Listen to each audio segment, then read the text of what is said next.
नौकरी उन्हें छड्ड दी अपने को 6-7 महीने उन्हें चलाया। अच्छा पहले तो एक वो बंदे नूं तजर्बा ही नहीं सी है इस काम का कि ये की नफ़ा है की नुकसान है। ये रातां बाहर रहना पैंदा है, घरों बाहरों दूर रहना पैंदा है, जलालत बहुत है। अस्सलाम वालेकुम जनाब, की हाल है? ठीक ठाक हो दोस्तों? काफ़ी साढ़े भाई ने सवाल कर रहे हैं कि असी नौकरी करते हैं, साड़ी 50-60 हज़ार रुपया तनख्वाह है, तो सानू जिहड़ा वा नौकरी छड्ड के ते कोई गड्डी शड्डी लैके ते वो चलानी चाहिए है। असी गड्डी चला के ते कोई 1-1.5 लाख रुपया या 2 लाख रुपया कमा सकते हैं, तो की बेहतर रहेगा साढ़े वास्ते? कोई मशवरा दिओ।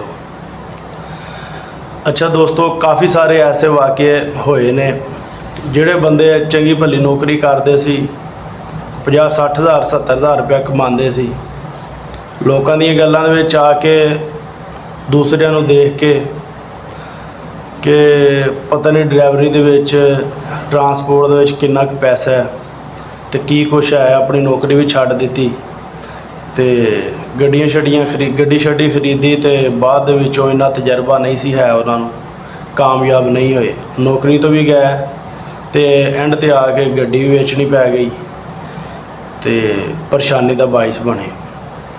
दोस्तों कहते हैं कि जिहड़े बंदे फड़ियां नूं छड्ड के ते उड़दियां मगर लगते हैं, नुकसान ही चुकते हैं, जलील होंदे ने।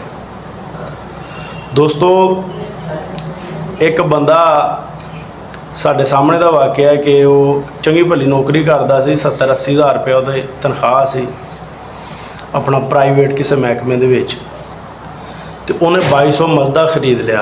2200 मजदा है जिहड़ा अपना वैगन तो कट के ते लोडर गड्डी दे विच कन्वर्ट कराया हुंदा ना, वो वाला।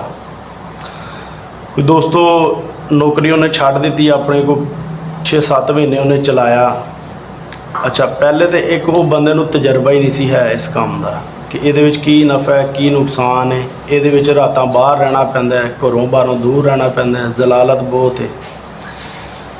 तो गड्डी सिर्फ पैसा ही नहीं कमाती, गड्डी जो जलील करती है तो फिर रज के जलील करती है। जो उन्होंने रातां घरों बाहर रहनियां पईयां, होटलों दी रोटियां खानियां पईयां, कदी टायर पैंचर, कदी अद्धी रात वेले जिहड़ा वा माल नहीं उतरिया, घरों बेकार, होटलों दी रोटियां खा के ते बीमार हो गया। आखिरकार दोस्तों ने कोई 10-12 लाख रुपए दे विच तैयार हो जाती है गड्डी 2200 मजदा, तो उन्होंने किसी ने मशवरा दिता सी, चक चका के वो लै दी भी बड़े कितने पैसे है ने ये तो तू ये खरीद ला। एंड ते आ गए दोस्तों ने वो गड्डी जी आउणिया पौणिया दे विच वेच दी तो आ भी मंडी ते पै गया। इस वजह तो दोस्तों अगर तुसी ट्रांसपोर्ट दे विच आना चाहते हो तो पहले दे विच तजर्बा बहुत ज़रूरी है।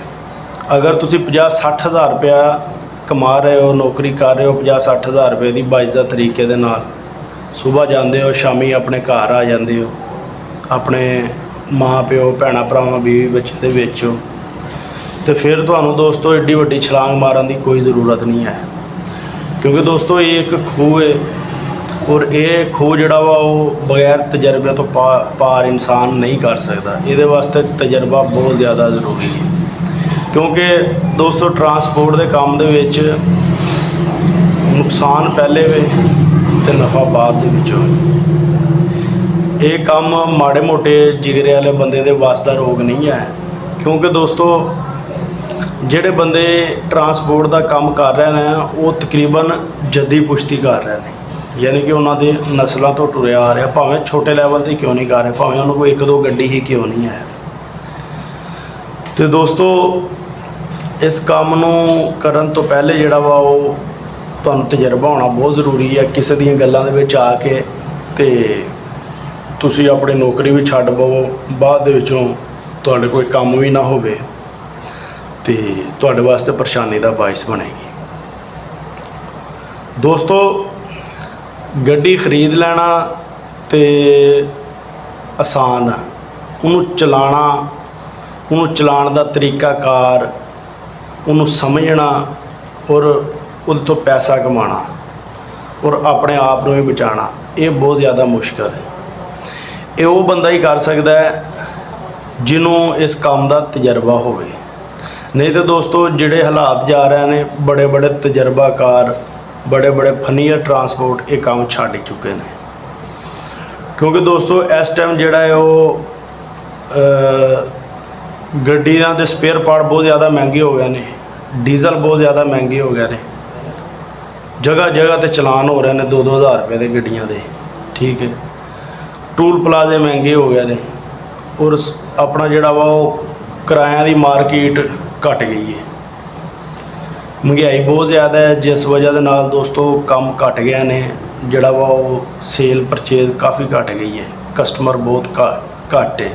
ਜਿੱਥੇ ਇੱਕ ਫੈਕਟਰੀ ਦੇ ਵਿੱਚ ਹਫਤੇ ਦੀਆਂ ਕੋਈ ਦੋਸਤੋ 5 ਤੋਂ 6 ਗੱਡੀਆਂ ਨਿਕਲਦੀਆਂ ਸੀ, ਉੱਥੇ ਹੁਣ ਤਕਰੀਬਨ ਮਹੀਨੇ 'ਚ ਇੱਕ ਗੱਡੀ ਨਿਕਲ ਰਹੀ ਹੈ। ਤੁਸੀਂ ਹਿਸਾਬ ਲਾ ਲਓ ਕਿ ਕਿੰਨਾ ਕੰਮਾਂ 'ਤੇ ਫਰਕ ਪੈ ਗਿਆ ਦੋਸਤੋ। ਜਿੱਥੇ ਗੱਡੀ ਦੇ ਸਪੇਅਰ ਪਾਰਟ ਦੀ ਚੀਜ਼ ਕੋਈ 100 ਰੁਪਏ ਦੀ ਸੀ, ਅੱਜ ਉਹ ਦੋਸਤੋ ਤਕਰੀਬਨ 600 ਤੋਂ 700 ਰੁਪਏ ਦੀ ਹੋਈ ਹੈ, ਠੀਕ ਹੈ। ਅੱਗੇ ਦੋਸਤੋ ਪੈਂਚਰ 100 ਰੁਪਏ ਦਾ ਲੱਗਦਾ ਸੀ, ਹੁਣ ਪੈਂਚਰ ਹੀ ਮੇਰੇ ਖਿਆਲ 250-300 ਰੁਪਏ ਦਾ ਹੋ ਗਿਆ। ਤੇ ਕਿਰਾਏ ਉਸ ਹਿਸਾਬ ਨਾਲ ਲੱਗਦੇ ਨਹੀਂ ਹੈ, ਮਾਲ ਉਸ ਹਿਸਾਬ ਨਾਲ ਮਾਰਕੀਟਾਂ ਦੇ ਵਿੱਚ ਹੈ ਨਹੀਂ। ਤੇ ਐਵੇਂ ਆਪਣੀ ਲੱਗੀ ਰੋਜ਼ੀ ਛੱਡ ਕੇ ਤੇ ਜਿਹੜਾ ਵਾ ਉਹ ਇੱਜ਼ਤ ਨਾਲ ਕਮਾ ਰਹੇ ਹੋ, ਇੱਜ਼ਤ ਨਾਲ ਖਾ ਰਹੇ ਹੋ। ਤੇ ਦੋਸਤੋ ਧੱਕੇ ਖਾਣ ਇਸ ਸ਼ੋਬੇ ਦੇ ਵਿੱਚ ਅਜੇ ਨਾ ਆਇਆ ਜੀ। ਹਾਂ, ਜਦੋਂ ਮੁਲਕ ਦੇ ਹਾਲਾਤ ਠੀਕ ਹੋ ਗਏ, ਕੁਛ ਚੀਜ਼ਾਂ ਨਾਰਮਲ ਹੋ ਗਈਆਂ, ਕਾਫੀ ਜਿਹੜੀਆਂ ਸਾਡੇ ਫੈਸਲਾਬਾਦ ਦੇ ਵਿੱਚ ਲੂਮਾਂ ਹੈਗੀਆਂ ਸੀ, ਕਾਰਖਾਨੇ ਫੈਕਟਰੀਆਂ ਹੈਗੀਆਂ ਸੀ, ਉਹ ਤੇ ਕਾਫੀ ਬੰਦ ਹੋ ਗਈਆਂ ਨੇ ਦੋਸਤੋ, ਠੀਕ ਹੈ। ਔਰ ਜਿਹੜੀ ਆ ਰਹਿੰਦੀ ਸਹਿੰਦੀ ਕਸਰ ਬਿਜਲੀ ਦੇ ਬਿੱਲਾਂ ਨੇ ਕੱਢ ਛੱਡੀ ਹੈ। ਅੱਗੇ ਛੋਟੇ ਮੋਟੇ ਕਾਰਖਾਨੇ ਵੀ ਚੱਲਦੇ ਸੀ, ਉਹ ਵੀ ਹਫਤੇ ਦੇ 2-3 ਗੱਡੀਆਂ ਕੱਢ ਦਿੰਦੇ ਸੀ। ਹੁਣ ਤਾਂ ਦੋਸਤੋ ਉਹ ਤਾਂ ਬਿਲਕੁਲ ਹੀ ਬੰਦ ਹੋ ਚੁੱਕੇ ਨੇ। ਹੁਣ ਤਾਂ ਵੱਡੀਆਂ ਵੱਡੀਆਂ ਫੈਕਟਰੀਆਂ ਵਾਲੇ ਜਿਹੜਾ ਵਾ ਉਹ ਮਹੀਨੇ ਦੇ ਵਿੱਚ ਇੱਕ ਅੱਧੀ ਗੱਡੀ ਨਿਕਲ ਰਹੀ ਹੈ ਉਹਨਾਂ ਕੋਲ। ਤੇ ਦੋਸਤੋ ਚੰਗੀ ਭਲੀ ਨੌਕਰੀ ਛੱਡ ਕੇ ਤੇ ਮੈਂ ਫਿਰ ਇਹੀ ਕਹਾਂਗਾ ਕਿ ਇਸ ਕੰਮ ਦੇ ਵਿੱਚ ਫਿਲਹਾਲ ਨਾ ਆਇਆ ਜੇ। ਅਗਰ ਤੁਹਾਨੂੰ ਜ਼ਿਆਦਾ ਜਿਹੜਾ ਹੈਗਾ ਵਾ ਸ਼ੌਕ ਹੈ ਹੀ ਹੈ, ਤੇ ਫਿਰ ਦੋਸਤੋ ਕੋਈ 5-4 ਛੁੱਟੀਆਂ ਲੈ ਕੇ ਆਪਣੇ ਕੰਮ ਤੋਂ ਤੇ ਫਿਰ ਬੇਸ਼ੱਕ ਜਿਹੜਾ ਵਾ ਉਹ ਚਸਕਾ ਲੈ ਰਿਹਾ ਜੇ, ਤੁਹਾਨੂੰ ਆਪੀ ਹਰ ਚੀਜ਼ ਦੀ ਸਮਝ ਲੱਗ ਜਾਏਗੀ। ਦੋਸਤੋ ਕੋਈ ਗੱਲਬਾਤ ਪੁੱਛਣੀ ਹੋਵੇ ਕਮੈਂਟ ਸੈਕਸ਼ਨ ਦੇ ਵਿੱਚ ਜ਼ਰੂਰ ਦੱਸਿਆ ਜੇ, ਤੇ ਆਪਣੀ ਰਾਏ ਵੀ ਜ਼ਰੂਰ ਦਿਆ ਜੇ। ਬਕਾਇਆ ਦੋਸਤੋ ਅੱਜ ਦੀ ਵੀਡੀਓ ਵਾਸਤੇ ਇੰਨਾ ਹੀ। ਸਾਨੂੰ ਦਿਓ ਇਜਾਜ਼ਤ। ਅੱਲਾ ਹਾਫਿਜ਼।